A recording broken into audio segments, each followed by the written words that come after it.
আজকের অনুষ্ঠানের সম্মানিত সভাপতি আবু হাসান মোহাম্মদ রেজা করিম স্বামী, উপস্থিত আছেন সাহেব মারে বাবুঘাট ইউনিয়ন আওয়ামী লীগের বিপ্লবী সাধারণ সম্পাদক বাবু সুজিত চক্রবর্তী সহ আওয়ামী লীগের সভাপতি মন্ডলীর সদস্যবৃন্দ, সম্মানিত সম্পাদক মন্ডলীর সদস্যবৃন্দ, যুবলীগের সম্মানিত সভাপতি সাধারণ সম্পাদক, স্বেচ্ছাসেবক লীগের সম্মানিত সভাপতি সাধারণ সম্পাদক, বাংলাদেশ ছাত্রলীগ আমার প্রান্তীয় সংগঠন সাহেব মারে বাবুঘাট ইউনিয়ন ছাত্রলীগের নেতৃবৃন্দ, বিভিন্ন প্রতিষ্ঠানের সম্মানিত প্রধান শিক্ষকবৃন্দ, উপস্থিত আছেন জাতির শ্রেষ্ঠ সন্তান বীর মুক্তিযোদ্ধা সহ সাহেব মারে বাবুঘাট ইউনিয়নের সম্মানিত ইউনিয়ন পরিষদের সদস্য এবং সদস্যবৃন্দ, উপস্থিত আছেন সাহেব মারে বাবুঘাট ইউনিয়নবাসী সকলকে আমার সালাম, আসসালামু আলাইকুম ওয়া রাহমাতুল্লাহ।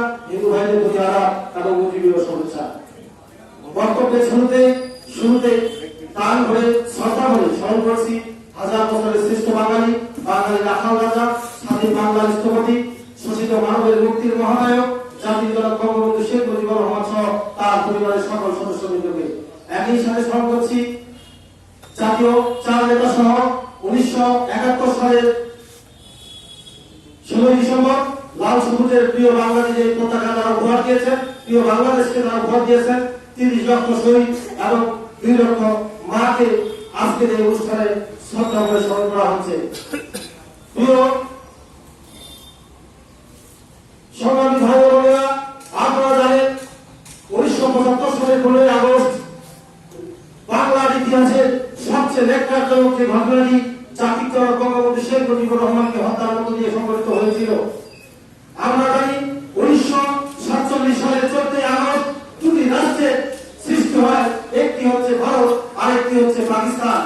এই পাকিস্তানের পূর্ব পাকিস্তান নামে যে অংশটি ছিল সেটি ছিল আজকের এই বাংলাদেশ তদানীন্তন পূর্ব পাকিস্তান।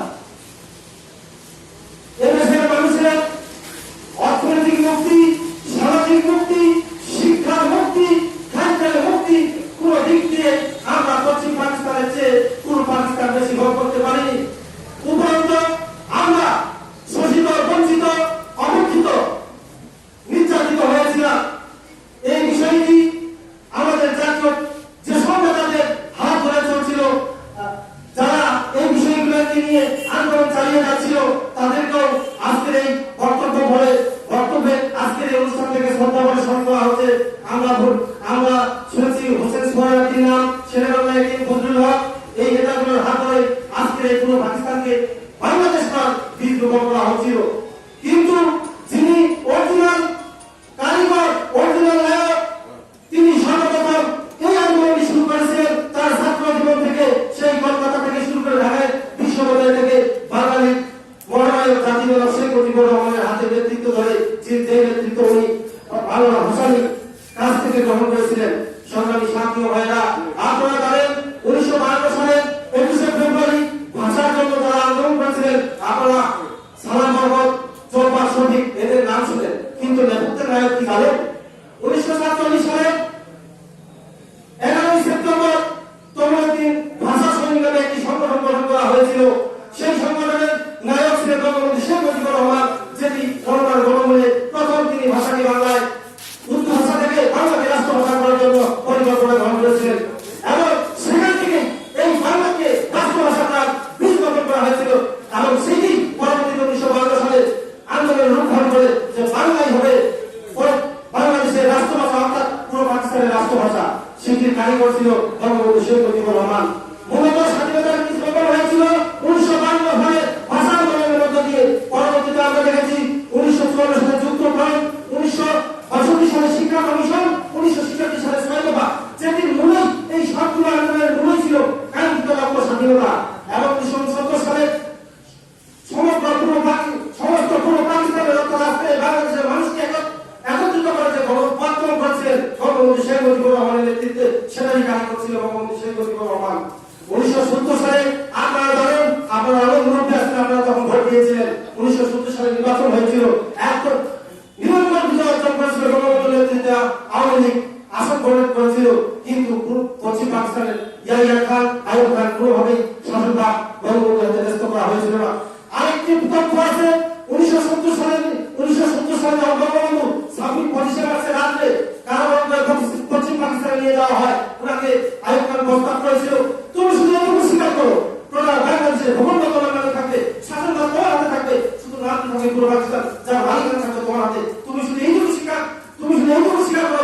রাষ্ট্রটা পাকিস্তানের নিয়ন্ত্রণে শাসিত হবে। বঙ্গবন্ধু বলেছিল, আমাকে যদি রক্তপাত হয়, আমাকে যদি 100 বার মারা হয়, আমি বাংলার মানুষের অধিকার আদায় করার জন্য আছি। আজকে এখানে কেন আমাকে যদি গুজরাটে নিয়ে যায়, জান্নাতে নিয়ে যায়, জান্নাতে নিয়ে যায়, সেখানে আমি বাঙালি মানুষ যা করবে আমার ভাষা হবে তাই। এই ছিল আমাদের জাতির জনক। সংগ্রামী সাথী ভাইরা, আপনারা জানেন 1970 সালে নিরন্তর বিজয় অর্জন করার পর যখন আমরা লাল সবুজের প্রিয় বাংলাদেশকে ছিনিয়ে নিতে পারিনি, বঙ্গবন্ধু পরিকল্পনা গ্রহণ করলেন। না, এদের কাছে আর কোনো আলোচনা নয়, এদের কাছে আর কোনো ছয়দফা নয়, এদের কাছে আর কোনো দফা নয়, এদের কাছে অধিকার আদায় করতে হলে সংগ্রামের বিকল্প কোনো কিছু নাই। পৃথিবীর ইতিহাসে একটি উজ্জ্বল উদাহরণ নিরস্ত বাঙালি লাঠি, নাই কোনো আধুনিক অস্ত্র, নাই কোনো বন্দুক, নাই কোনো কামান, নাই কোনো বুলেট, নাই কোনো AK-47, নাই কোনো সেই আধুনিক অস্ত্র শস্ত্র। সেই দেশের স্বাধীনতার বীজ করে একটি সাহস, একটি পদক্ষেপ, কিভাবে একটি দেশকে সুসংগঠিত করে তার পৃথিবীকে সাথে নিয়ে একটি দেশকে স্বাধীন করে তার মহারাজ ছিল বঙ্গবন্ধু। সংগ্রামী সাথী বন্ধুরা, এটি আপনারা সবাই জানেন, আমাদের মুরব্বীরা আছে তারা তো জানেন, আপনারা নতুন প্রজন্ম আছে তাদের কাছে অনেক কিছু জানার বিষয় আছে।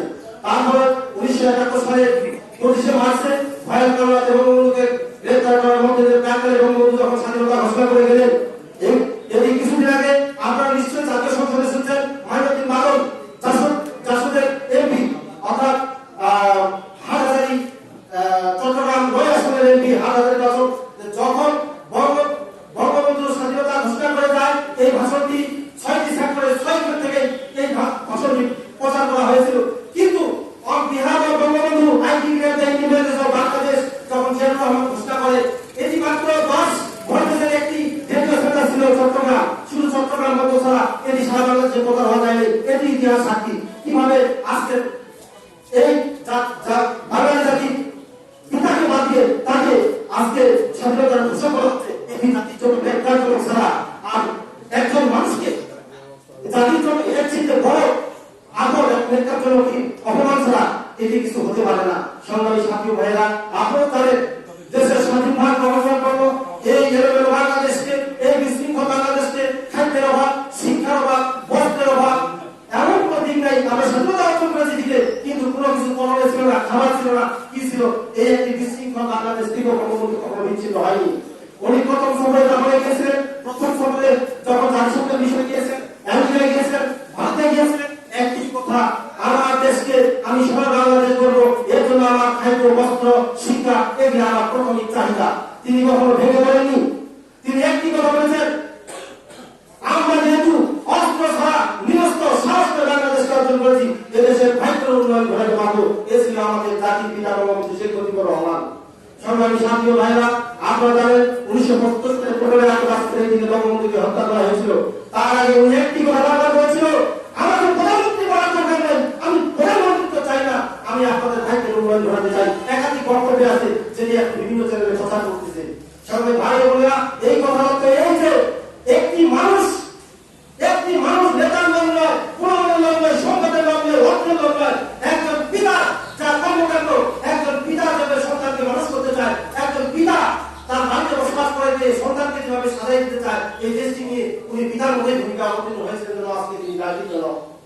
সংগ্রামী সাথী ভাইরা, আপনারা জাতি ধর্ম নিয়ে বঙ্গবন্ধু কোন পৃথিবীর সারা পৃথিবীর জাতির জন্য নয়, তিনি একটি জাতির বঙ্গবন্ধু, যিনি জাতিকে তিনি সংগ্রাম করে একটি দেশকে প্রতিষ্ঠা করেছেন, একটি দেশের পতাকাকে প্রতিষ্ঠা করে দিয়েছেন, এগুলো তিনি বঙ্গবন্ধু। সংগ্রামী সাথী ভাইরা, 1975 সালে 15 আগস্ট আজকের এই দিনে বঙ্গবন্ধু হত্যা করেন। একটি বিষয় আমাদের কাছে কঠিন ভাবে লাগা দেয়, একটি বিষয় আমাদের কঠিন ভাবে লাগা দেয়। আজকে আপনারা যারা বাংলাদেশে চাইলেন না, বাংলাদেশ চাইলে এটি হিন্দু রাষ্ট্র হয়ে যাবে, এখানে ধর্ম থাকবে না, বাংলাদেশ চাইলে আমাদের কর্তৃত্ব কমে যাবে। আমি তাদের উদ্দেশ্যে বলতে চাই, ভাই আপনারা কোথায়?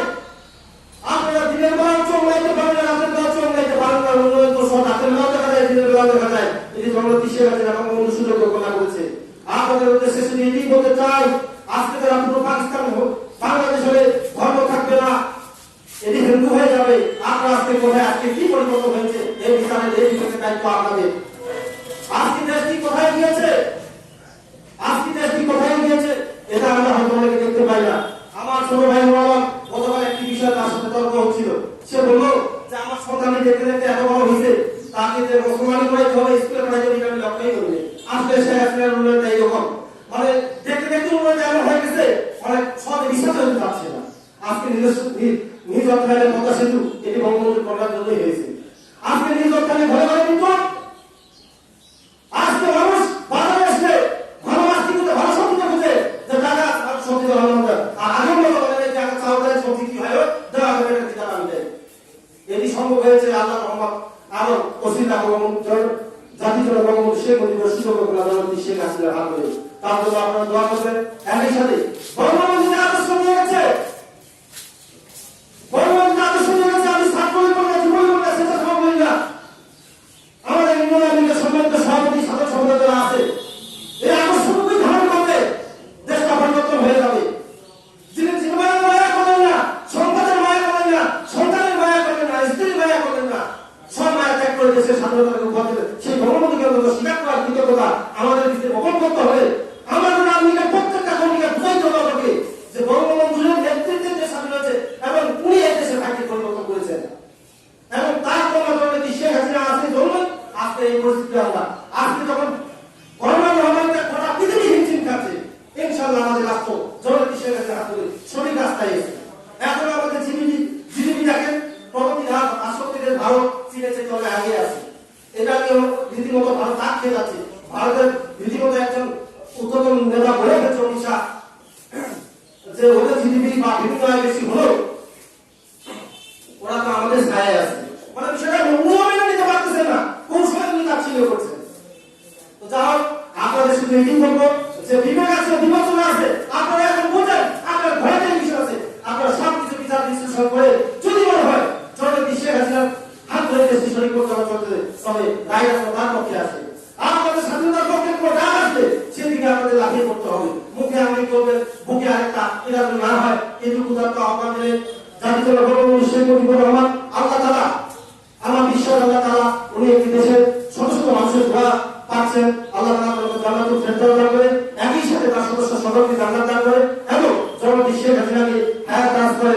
সেই দোয়া রেখে আজকে যারা এত সুন্দর করে অনুষ্ঠানটি আয়োজন করো, এই অনুষ্ঠানের সম্মানিত সভাপতি সহ যারা অনুষ্ঠানের জন্য পরিশ্রম করেন তাদেরকে বাংলাদেশ ছাত্র ইসলামের মানবতার পক্ষ থেকে ধন্যবাদ এবং কৃতজ্ঞতা দিয়ে সকলের সুস্বাস্থ্য কামনা করে আমি আমার বক্তব্য শেষ করলাম।